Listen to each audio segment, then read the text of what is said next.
You are listening to This is Oklahoma, hosted by Mike Hearn, telling stories of Oklahomans and those that have made it their home. This podcast is presented by the Oklahoma Hall of Fame, telling Oklahoma stories through its people since 1927. Follow them online at oklahomahof.com and definitely on Instagram at oklahomahof.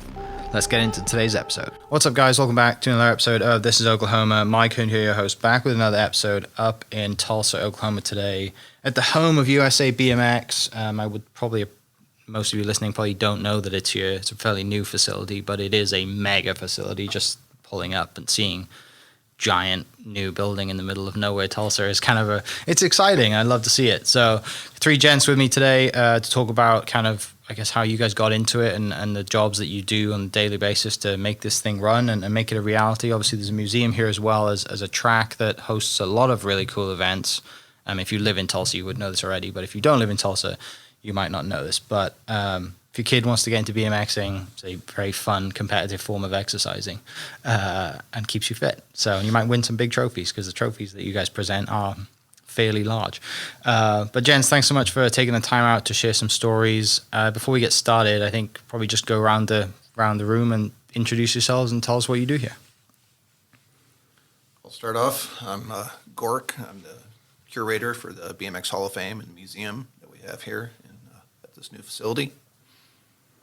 Longtime BMX guy and racer myself and Hall of Famer. Yeah. Pretty good then. Humble brag right there. Yeah, I'm in the Hall of Fame. No big deal. Yeah. How do you not know who I am? My name's Scott Shope. I'm the general manager here.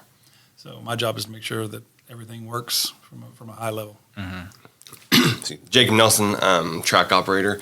So races, any events on the track, I run that. Yeah. So, I mean, the good thing, we've got every base covered here today, which I'm super excited about. But I guess what kind of early on gets you guys involved in BMXing? And I guess, I mean, thankfully you grew up in a generation that didn't have social media and the internet and PlayStations and stuff like that. So you actually had to play outside, which the only bone I've ever broken in my body is because I fell off my bike trying to jump a ramp that was too big.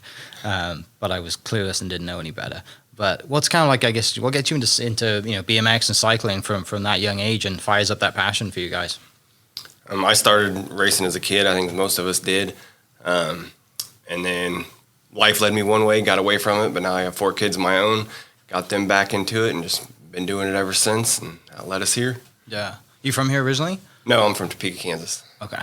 Much better being here, right? Right, definitely. This track's a little higher level than our old track. It's a great track, but this is a great experience. Yeah. Scott, what about you? I got started, my dad was a sponsored motocross guy, so I veered off into motocross at an early age, and that's where I was at. But I still had, the Huffy Pro Thunder 4 BMX bike and graduated to my Diamondback Silver Streak. Started off with a 76 Evel Knievel bike.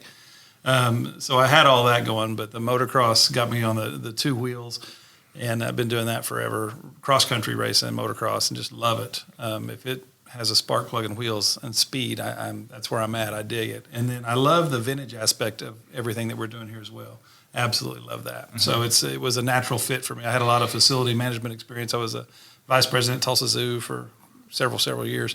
And as this new facility was being built, I was very curious to see if I could get over here, and it worked out. Yeah, awesome. Craig, Golk, what about you? I grew up in Northern California, Sacramento area. Okay. Been into discovered BMX in '75, what it was, and that's at the very beginning, the roots of the sport. And then my first race was at 13 years old in '76. Yeah. Just been doing it ever since. Been fortunate enough to work in the industry. Made the big move on my 21st birthday to Southern California to chase the dream, to live in the work in the bicycle business, and had enough little connections here and there that I, ended up getting a job at BMX Action magazine, which is over here in our library right behind me. And, that really kicked it off. Yeah. It's amazing to kind of find that passion and be able to work in that passion, right? Like, not very few people get to do that, get to work in their passion and actually enjoy it to a point where, I grew up playing golf. So for me, people who work in the golf industry generally don't get to play golf because they're working people's holidays. Whereas in the BMX world, it seems like you get to really enjoy it. Yeah, the sports, it's been great for a lot of, it's kind of ran now by the kids, who grew up in BMX. There's been so many, like we were just talking about Matt Hoffman, go from rider to owner of a bike company and stuff like that. So there's a lot of entrepreneurship in the sport. A lot of these big brands today are, rider owned. Yeah. Which is cool to see. So did this place bring you to Tulsa? Yeah, well, it's bringing me to Tulsa. Right now, I'm still Arizona resident, but Okay. my wife flew in last night, and we're going to be looking for areas, Actively this- seeking a house right now, which Yeah, is not yeah. fun. I can tell you, it's not fun right now. Selling is fun right now. Buying is No, he's not. Buying is not fun. Buying is I mean, it's like being at the zoo, right? Like, just good luck. But I'm sure it'll be fine. That's exciting though to be here. I mean, Arizona's great, but not this time of the year. Yeah. No, we're really excited about, new adventure and just being here full time at this museum. Right now, I've been coming here like 1 month or 1 week every month, Yeah. to put the museum together. So now it's going to be awesome to be here every day. Yeah.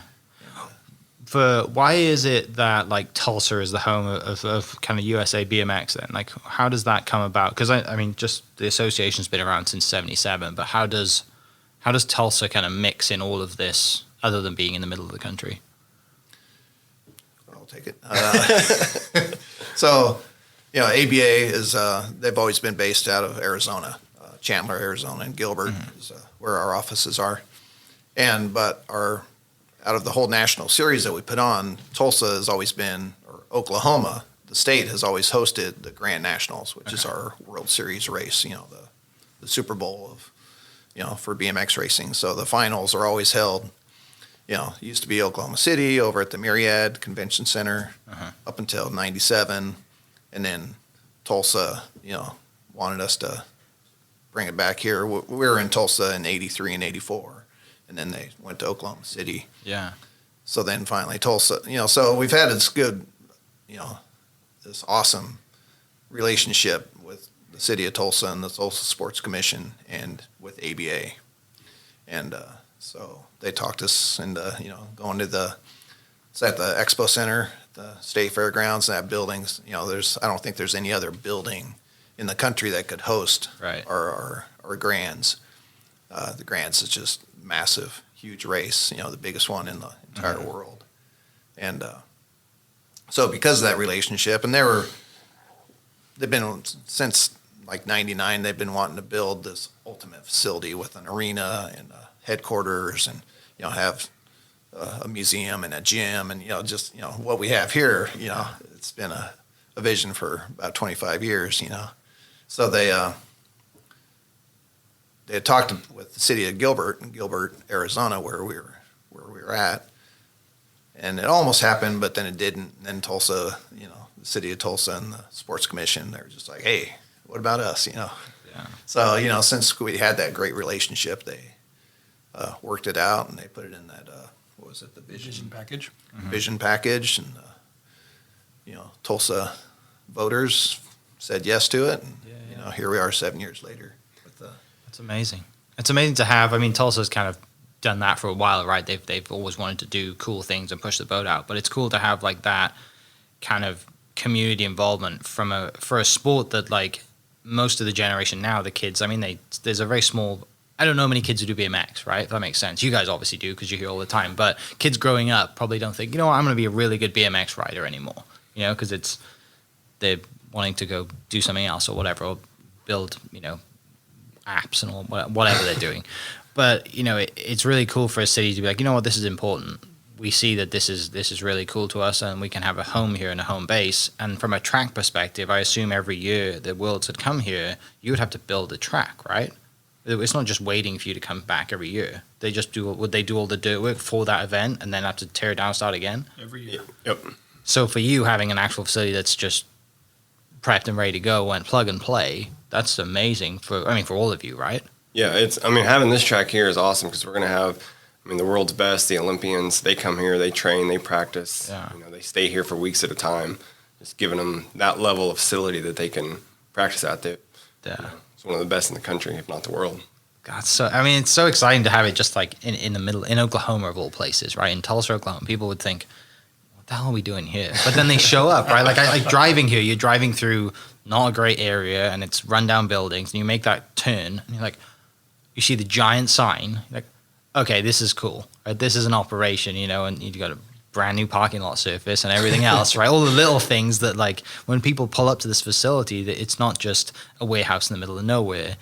It's, like you said, a world-class facility. So I'm sure it's fun for you guys to get the reviews from the world's best that come here to train. They're like, man, I wish I had this. Or the guys who have, like, grew up, in the 70s and 80s not having a facility that come here like, wow, you guys do not realize how lucky you are to have this. Yeah, it was neat. We had the Legacy Nationals, was the first big national event that we held at this facility, and that was in May. And seeing all these international riders, Olympians, we had the gold medalist from Tokyo and current world champion. He's from the Netherlands. And it was cool to see him, hear what they thought of this facility. They were just blown away, and that was pretty cool.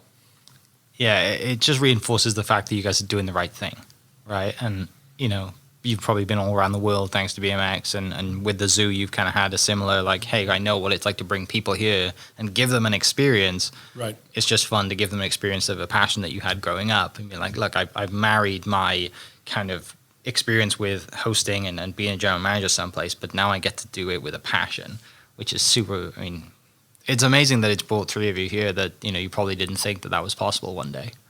So it's exciting. Yeah. You still have to kind of, I've had some good jobs. Obviously when you're working at the zoo, it was like, oh my God, that's a dream job. And absolutely it is. But he was mentioning 1983 and 84, we had the Grands here in Tulsa, and I was here in 83. And I just remember ABA, oh my God, this place is amazing, checking everything out. And then to walk out on a weekday here, You've got the Olympic team from the United States. You've got three pros, top-notch pros from Australia, one from New Zealand, a guy from Japan, and then two guys from Colombia training later that day. It's just absolutely amazing. When you look at this and you think, this is my job. They're paying me to do this. I dig it. So we have, obviously, we have the museum here. We have the track. Is there anything else that you have that draws people in that adds value? You said a gym, but that's just to host the riders and give them a place to work out, training, right? Yeah. It's an Olympic training facility. So we've got the showers, we've got the gyms, we got two gyms basically upstairs. You got a static weight one, then you have all your machines on the other side. So But other than that, you've got the Hall of Fame. You've got the part that we're missing is the classrooms. We have a complete educational component that's part of this facility as well. And that's the foundation deals with that. So we've got 7 weeks of camps going, Jake. Is that right? We just kicked off our RISE program, which was something that was very important to us. We wanted to give back to the community that we're in and try to reach some underserved children in that area. Mm-hmm. And we just kicked it off. It's a 6-month program where they work and assemble their bike and keep a journal, and they work. And at the end of that 6 months, the bike and the helmet is their reward. And amazing. It was absolutely amazing. I was looking at this thinking, man, this is going to get wild. We got all these kids trying to put their bikes together. That was one of the funnest evenings I'd had in years. And they were so appreciative and absolutely enjoyed every minute of it. You talk about a feel-good moment. That was amazing. That was absolutely amazing. So on top of everything else going on, you get to meet your old legend heroes and all these things. Then you get to do something like that. It's the job that just keeps giving. And it sounds cliche, but it does. I love it. Well, and there's so many things that a sport like BMX can give back to a community, but also it goes far beyond BMX. It's just the life skills that you're building in kids, right? Mm-hmm. Like, the hand skills or whatever, the patience it takes to put a bike together. All of these skills about being around people in the classroom, regardless if you cycled or not, like that's going to give you value. These kids might not cycle for the rest of their lives, but they're going to learn something far beyond, I just did a class with a camp with a BMX. So with our STEM camps, they learn the physics behind everything. They do track modeling and all that stuff. And I taught school for 5 years, and I love seeing the educational component of it. I really do. Yeah. Jacob, from a track perspective, what goes into, I guess, building and designing a world-class facility track? It's for people listening that have no idea. They just think, it's just a dirt track with a bunch of humps in it. How does that come about? Like, do you hire a designer to come in? Like, is So it like what's that like? We're pretty fortunate. We have Billy Allen here. He's been building tracks for 40 years, Gork. Yeah. I mean, he travels the country building tracks all over. His family was into track building before him. And so just the history of him being with us for so long, knowing the tracks, seeing all the tracks, listening to the riders, seeing what they want, what, the elite athletes want. And then he comes out here with his tools and machines and does his magic, So he does the base work, and then we come in behind and kind of groom it and, smooth it out. And it's a whole team, a lot of effort, a lot of time, but then you get this finished project, and it's pretty amazing. And because you have this facility all year round now, you can build a schedule, right, and have events and a series, I guess, of events that bring kids in, not just for competitive reasons, but also to see the facilities and camp and stuff like that. Yeah, exactly. So we do. We run pretty much year round out there.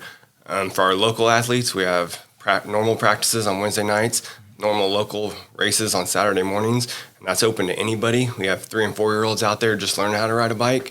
And then we have our other events, next week, or the second week of July, we have our Olympians coming in. So yeah, we're open pretty much year-round. We're running right now what's called BMX Racing League. So we're teaching kids that have never even raced before. They come in for their own private sessions. They learn how to ride. But that's one of the amazing things about our sport is it's from the 3-year-olds to the Olympians. They're all out there using it every day. Yeah. Well, and even when I showed up earlier, you guys are teaching, 8 to 10 kids out there to go up and down steps. And it's literally in the parking lot, outside, like right there. You don't have to, that's amazing to have kids riding around, and, I'm sure their parents are happy they're doing something rather than sitting in the house. Yep. So yeah, that's our day camp that the USA BMX Foundation's putting on. And again, it has STEM programs, so it does have classroom activity, but then it also just teaches them the basic of bike riding and bike skills, and something better than sitting at home during the summer playing video games, right? Yeah, 100%. As much as I love to sit at home, growing up in Wales where it rained all the time, that's pretty much all I did. Shout out to Matt Hoffman's video games. But you're right. It is and there's something special about getting kids in a group, friendly group, to come out and learn something and riding bikes around, and they're not terrorizing a neighborhood somewhere and winding up some neighborhood, granddad or whatever, get off my lawn type people, right? I mean, I'm sure there's still people like that, but it's giving them skills that they're going to use, and giving them a safe place to come and hang out, right? And just kind of keeping them away from making a wrong turn and doing bad things. There's a lot of stigmas around skateboarding, BMX, that your 50 to 80-year-old granddad would be like, oh, I remember these people, they terrorized something, but it's kind of growing and building decent human beings. And then you add the competitive element to it, and they could be an Olympian one day, which it's an amazing dream to have. And back to just the fact that that's right here in the home of, in the middle of Oklahoma, it's I don't know, it's pretty special. And you guys, I think, are very fortunate to be in this position to give that service to, like I said, from 3 all the way to, an Olympian, which not many people are Olympians, are they? They show up with a gold medal, you're like, whoa, that's a big deal. Yeah, there's so many cool stories in the BMX, like this whole museum, every bike in here has a story, all the, the uniforms to, the jerseys, and, every little item that we have kind of has some really cool backstories behind each of them, And like what you're just talking about, like this year in October, over Halloween weekend, is going to be our 2022 Hall of Fame induction.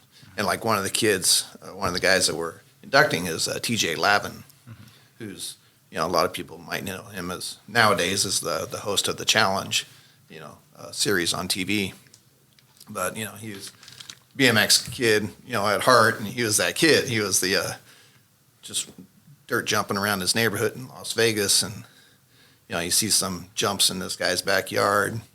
He's like, oh, man, I want to go ride those. So he jumps this guy's fence, goes and rides in his backyard, and this guy happens to come home. This strange kid's just in his backyard riding these little, ATV jumps. And instead of getting mad and going, hey, get out of my yard, what are you doing? You're trespassing.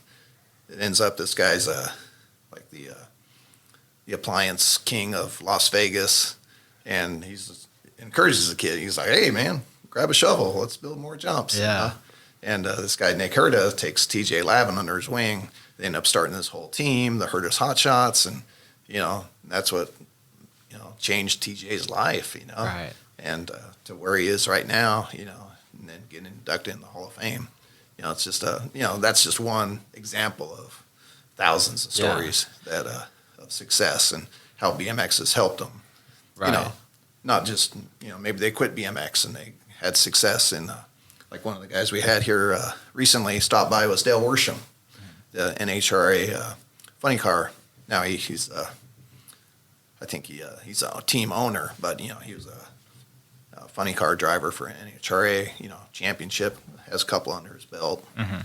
And he was stoked to come here and see, Scott got to host him. Yeah, he's funny car and Top Fuel both. He's got both those championships under his belt. But here's a guy who still rides his, for the most part, his childhood bike. I mean, not exactly, but it has childhood parts on it. But he still rides. How old do you think Dale is now? Probably. He's 50s. Yeah, he's in his mid-50s. Mid-50s, and every race he goes to, he whips out his bike, and he started laughing. He said, Fox Sports wanted me. They saw me wheeling through the pits, and they're like, "You think you could wheelie down the track?" He's like, "Easily." And so they videoed this guy, big time funny car driver, wheeling his 20-inch BMX bike all the way down a quarter mile, 1,320 feet. So that's just dope, And he came in just as down to earth as he could be, and so stoked. Same thing he's talking about. If you're a motocross fan, you start talking to any of these motocross guys, invariably they've got some roots somewhere in BMX, and that's what propelled them on, Yeah. So. Well, and like there's so many different like competitive areas, right? Like you have like the the half pipes, the vert ramps. You have racing. Like it's fun for you guys to meet all these people because they're perfect in some place, right? Like they're successful for a reason. But like you said, they all like to. You're just riding a bike, right? Mm-hmm. They all like to do whatever it is, and most of these guys want to try what they can't do to figure it out if they can do it, and that's how they break all their bones. So it's fun to see that and have that kind of different categories of of using a bike, right? It's discovery and it's freeing and like there's nothing better than cycling early in the morning or late at night, especially now in Oklahoma when it's 1,000,000 degrees outside, in the cool air and just going for a bike ride. Regardless if it's a BMX or a normal bike, like it's just, I don't know, it's just a lot of fun to do. Yeah, and BMX is, it's the place for all kids to, it's your starting point for kids, as young as 2, 3. We have a good Strider balance bike class out here. It's growing when you work on it. Yeah, a handful. But kids, if they're, I've seen, youngest kid I've seen on a little push bike, little Strider, balance bike, was 16 months old, which is insane. Amazing. That this little 16-month-old kid, is out there pushing himself around on the BMX track. We have them do a little half lap. They'll start him in the middle of the track and usually give them one turn. But that's what can kickstart that lifetime love for bicycling. Yeah. What are you guys most excited about, just about having this facility and working here and just, obviously you're moving here, so this is pretty serious for you, and you already have moved here. So, what is it that kind of just brings you to work every day, makes you excited? Like, there's so many things here, but I'm just curious individually what it is for you. It's hard to put, I think, a single thing on it. To me, it's the whole spectrum, but I love coming in and working, specifically since I'm on the track working with all the little kids, you see them, like I mentioned, the BMX Racing League we do. You have these kids show up that don't even really know what BMX is, and you're teaching them basically to go from riding a bike to racing, and then hopefully they stick around, you work with them, and you just get to see how they progress over the years, and then, ideally we're going to start producing some champions out of here, and so just knowing, like, the new kids are so happy, they just love riding, you hand them their first trophy, and they just smile ear to ear, and so just from the beginning to that to just the progression of the entire sport and knowing where BMX is going, it's hard not to love. Right. Scott, what about you? For me, I hate to keep going back to the zoo, but I was there for a while. For me, I kind of got tuned into the service side of the industry. And so whenever we have, and I don't care what it is, it can be elite teams, it can be our camps, it can be a national that we're having here, whatever kind of special event it is. It's just making sure that the guest experience is tip top and they're getting to experience this world without any issues, without any excuses. And this is now, I think these guys would agree, this is the mecca for BMX anywhere, is to come to this facility. And it's just seeing the people, and I don't care whether, if it's touring a couple that comes through that's retired and on vacation, which we've done several times, 75 years old, 80 years old, come through and want to tour. Or the little kids, whatever it is. It's just, for me, it's the guest experience. When they come here, they leave with a smile. Thank you so much. I'll get a text. I'll get an email. Thank you so much. That's what it's about. These guys we have so many different team members that have specific goals in mind, and mine is just to make sure that everything flows and it's a good guest experience. That's what I enjoy. And then I like to fanboy out whenever somebody that I was, idolized when I was a little kid comes in, and now I can talk to them and I'm texting them, and I'm like, man, I had a poster of this cat on my wall when I was in 4th grade, and now we're texting and we're buddies. It just blows my mind. So back to that before we move on. Back to the fanning, the experience, right? Because you're bringing guys here. At the end of the day, it's a museum as well, right? So and we're on Route 66, and Travel Oklahoma does a great job of advertising every business that's on that and around the business for vacation dollars or whatever it is. That must be fun for you too, to see people come through that just saw it on a magazine or a website and like, let's just check that out. Like we have, we rode bikes, but we never thought about BMX. And then you come through and they see the Hall of Fame and all the history, and that's just a fun, it's a fun experience, and something different that most people who are either doing a road trip or just traveling through or have come to Tulsa for the weekend. Obviously we had the Tulsa Tough a couple of weeks ago. That's a huge draw for every cyclist.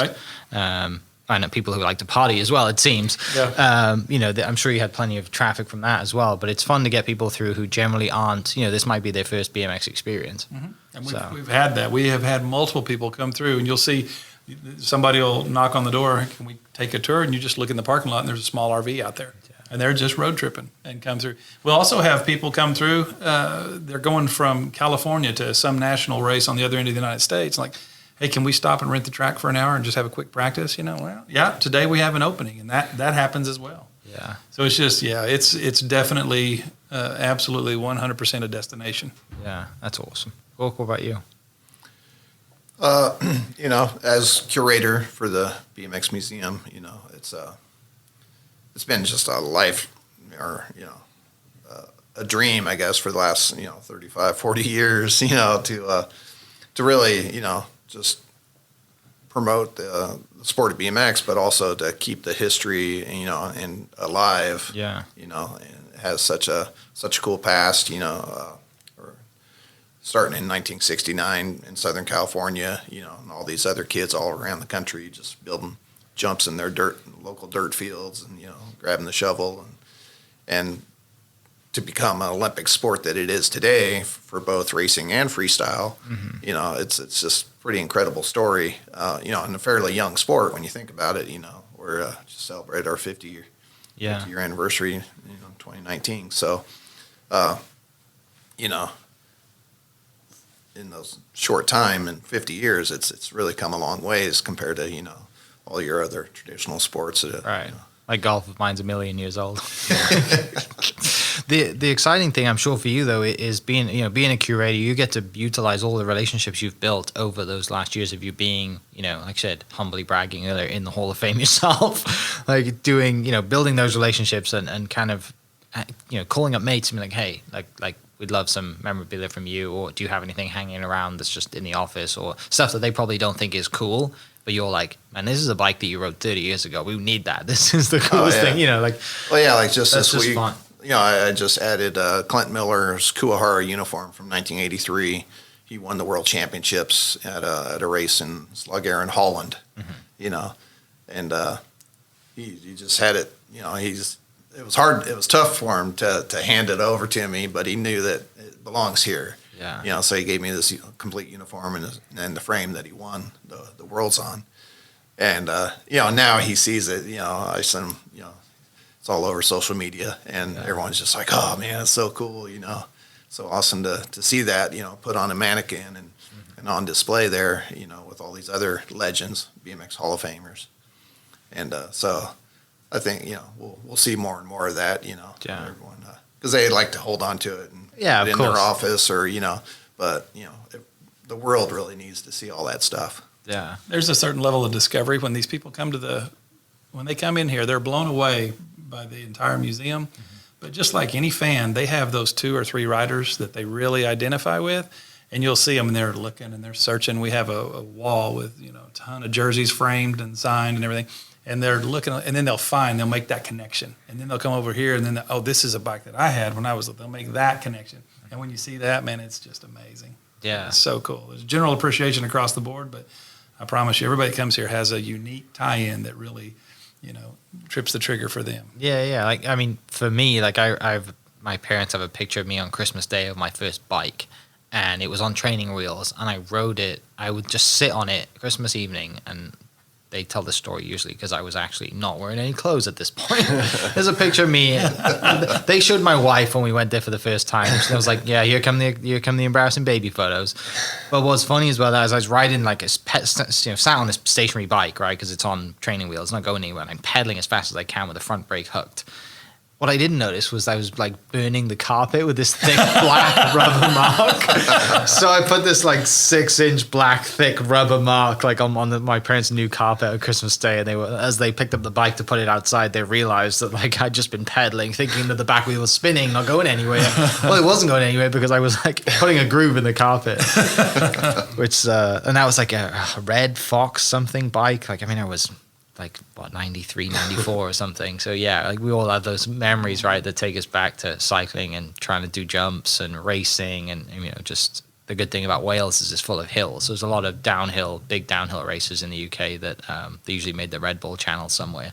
But looking towards the Olympics, do you guys ever get to travel to big events as, Team USA BMX, the Hall of Fame and just the home of USA BMX? You get to travel to any cool events and kind of spread the word and raise the profile of this location?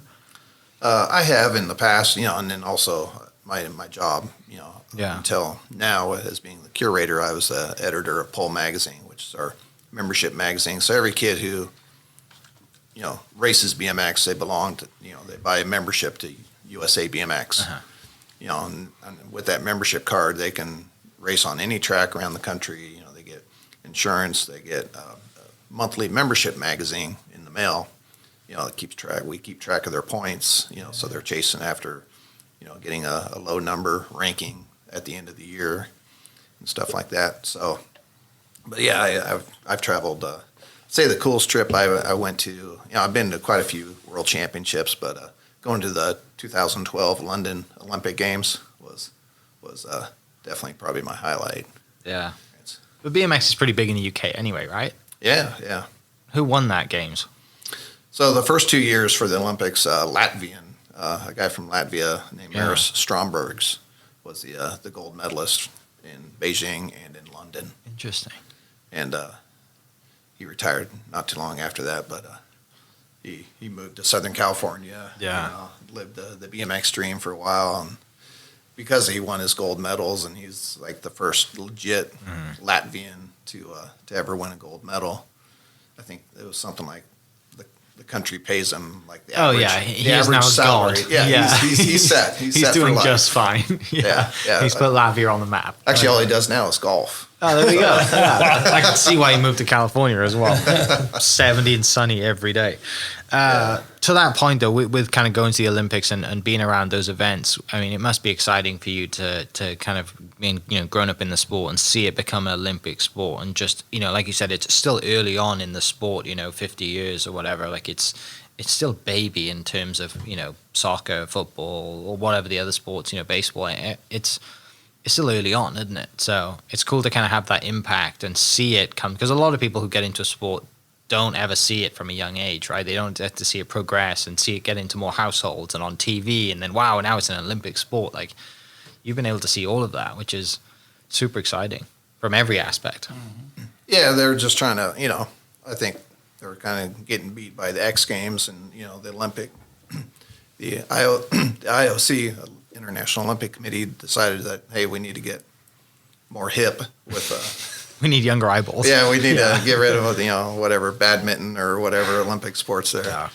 Volleyball can't carry the Olympics for the rest of for the future, right? So and then just this last Olympics in Tokyo, they added freestyle, BMX freestyle for the first time. So that was pretty cool too. So it was just neat to see that BMX always seemed like they were the stepchild of all cycling disciplines. Yeah. That all of a sudden, now we're really legit. Yeah. And seen as an international sport.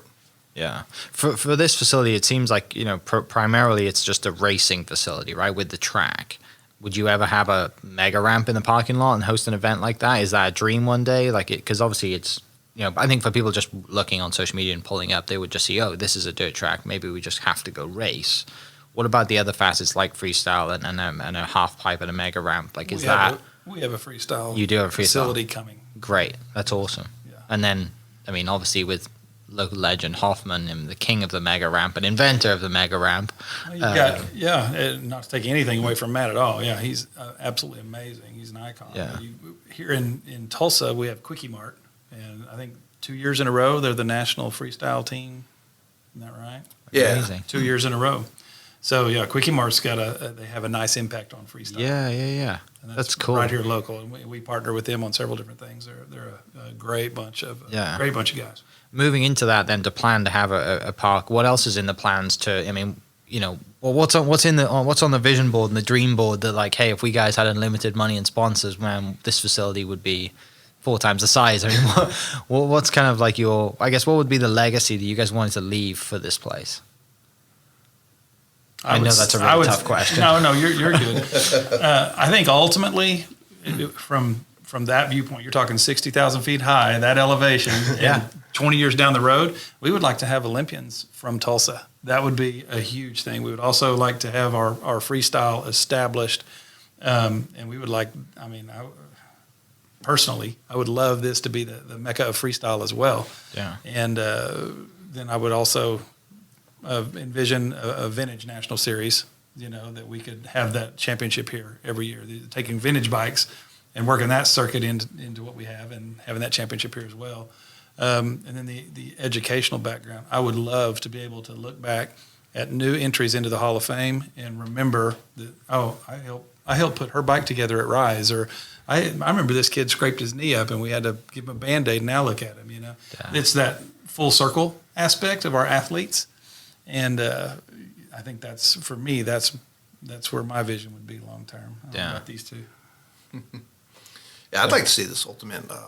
We've talked about it, but just this bike fest. Like in mountain biking world, they have Sea Otter, the big Sea Otter event over in California, and in BMX, all the different disciplines, because there's so many. There's not just racing, but then freestyle has all these different branches of big ramp or street or flat land or mini ramp or whatever, and park. So it'd just be neat to somehow combine just all events all at the same time and just have a BMX fest. Yeah. Hosted here. That probably not that far away from having that, right? Yeah, I don't know. You could, A couple of years. Yeah. I think that would be in the foreseeable future. Yeah. Right, because then you blow. You could, you have bands come in. There's such a cool, unique community around BMX, right? You dive into the music side of things, the food, the travel, whatever it is. Those are the 3 main things you need for a festival, right? It's music, the sport, and some people, and you should be good to go. Tulsa's pretty good at putting on kind of events like that. It seems like the city supports stuff like that. We recently had the Boulder Dash, which is nuts, but I think you guys couldn't be in a better place, right? Other than being centrally located, to have a facility like this, like I said, with the already history of their championship already being here, and then you get the backing of the city, and now we have this huge facility in the Hall of Fame, and just, I know it must be super exciting for you guys to have that. But finishing up, to add some value to anyone listening who has a young kid that wants to get involved, that lives in Tulsa or the surrounding area, or just wants to come and rent the track and see it, where do you send them? Do you have a website? What's the best way for kids to reach out and maybe attend the camps? Probably the best place that we keep updated the most is on Facebook, just Hardesty National BMX Stadium page. We also have a Hardesty website, but there's more information on Facebook, and just send us a message there. As far as track and riding, they can call me on my cell, 785-817-3096, and we'll get them the programs going and whatever they need to go to get started. Yeah. You might regret that. You can edit it out, right? No, that's And awesome. the cool thing is, with the BMX thing, to touch on that really quick is, it's not just, we talked about the little 2-year-olds that Sure. are racing on a balance bike, but like your wife races, you're a whole racing family, right, Yeah. Jacob? So BMX, we got age groups, all the way up to 60 plus, Yeah. guys about my age that are. What's our oldest racer? It's Kitty, right? Yeah, Miss Kitty's like in her 70s. I think she's like- 78. Yeah. 76 or 78. I'm thinking 76. That's 76. amazing. She looks 45, so. She Right. does. She looks 45. That's keeping it going, obviously. Yeah. Yeah, she races BMX. Yeah. But yeah, we always stress, we dub it, the world's, greatest family sport. Yeah. Because BMX, it's not just bring your kids and just sit and watch them in the stands, hop on a bike yourself. And, we got generations, 3 or 4, I've seen a 4th generation family where, the dad, old dads, grandpa's racing, Yeah. in the older cruiser class and, and then his son, his son, his son, so That's special. it's Yeah. Last question then for all of you. What is your favorite piece of memorabilia then that's in the museum right now? The one that you were just like, when this showed up, you're like, I can't believe we have this. Like, well, you mentioned you having this guy's poster, or, is there just a piece, or the one that we don't have yet that you want to get that's, the golden item?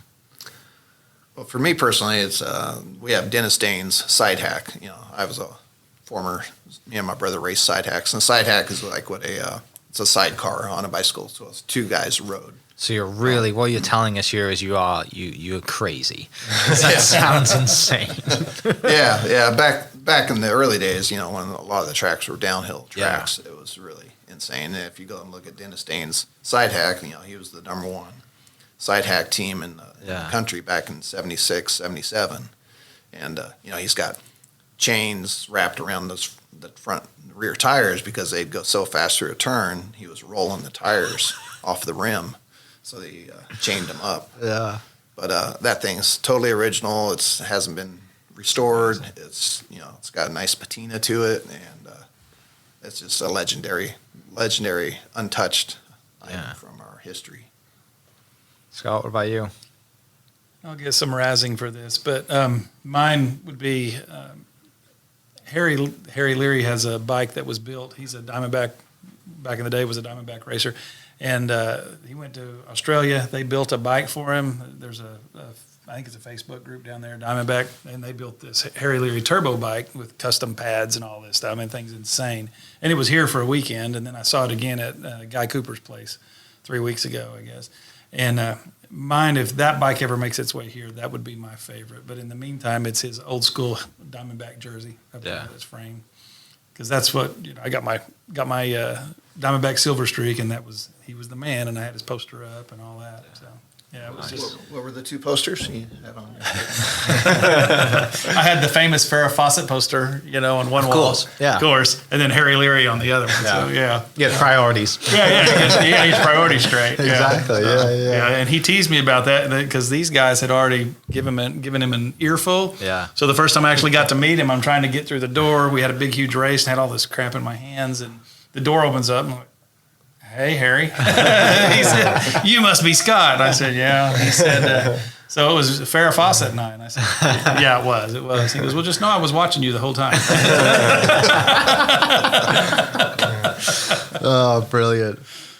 For me, it's probably a little different, the opposite of those guys, because having the 4 young kids that race, they don't necessarily appreciate the history of all the stuff that's in there. Yeah. But every time they walk past the Olympian row out there, they see the medals hanging around there, and they just stare at the Olympic medals, and just gives them something to dream for and look forward to. So that's probably our favorite that we look at the most. That's awesome. Well, gents, I appreciate you spending 45 minutes with us, sharing some stories, telling people about this facility. For people listening, I'll put the links in the description.